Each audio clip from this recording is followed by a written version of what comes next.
औज़ुबिल्लाहि मिनश्शैतानिर्रजीम बिस्मिल्लाहिर्रहमानिर्रहीम। अस्सलाम वालेकुम। तमाम दोस्त कैसे हैं? ठीक, उम्मीद करता हूँ आप ठीक होंगे। मैं हूँ आपका मेज़बान हकीम मोहम्मद शुबान अंसारी और आप देख रहे हैं तिब्बे शिफा 289। जी नाज़रीन, आज का हमारा मौजू है दिमागी कमज़ोरी।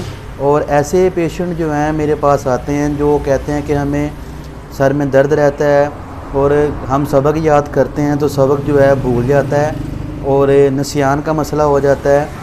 उसके बाद दिल की धड़कन तेज़ होती है, सर में दर्द रहता है, पट्टों में खिंचाव रहता है और आंखों से पानी आता है। जी नाज़रीन, आज आपको एक मैं बना बनाया ऐसा मरकब बताऊंगा जो आपको हर पंसारी से बासानी मिल जाएगा। तो जी उसका नाम है खमीरा गौज़वान। ये आप ले लें, करशी का ले लें या आप हमदर्द का ले लें या आप अशरफ कंपनी का ले लें।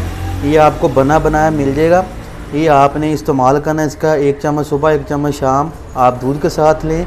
इसके जो बेनिफिट्स हैं वो आपको मैं बता देता हूँ। ये दिमाग और दिल को ताकत देता है, बेचैनी और घबराहट को कम करता है, भूल जाने की जिनको आदत होती है उसे ठीक करता है, नज़ला ज़ुकाम बुखार के लिए बेहतरीन मरकब है।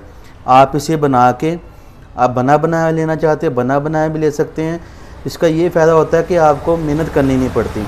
आप इसे इस्तेमाल करें, इंशाल्लाह आप एक हफ़्ते में आप अपने अंदर बहुत सारी बेहतरी महसूस करेंगे और इंशाल्लाह ताला आपके जो मसाइल हैं वो ठीक हो जाएंगे। अगर आप ये मेरी वीडियो पहली बार देख रहे हैं, मेरी रिक्वेस्ट है कि आप मेरी वीडियो को लाइक भी कर दें, शेयर भी कर दें और साथ ही मेरे चैनल को सब्सक्राइब भी कर दें। इससे ये फ़ायदा होता है कि जब भी हमारी वीडियो किसी भी टॉपिक के ऊपर बनेगी तो उसका नोटिफिकेशन आपको बर वक्त मिल जाएगा। बहुत शुक्रिया नाज़रीन, मिलते हैं एक और अच्छी वीडियो में। तब तक अपना बहुत सारा ख्याल रखिएगा। अस्सलाम वालेकुम।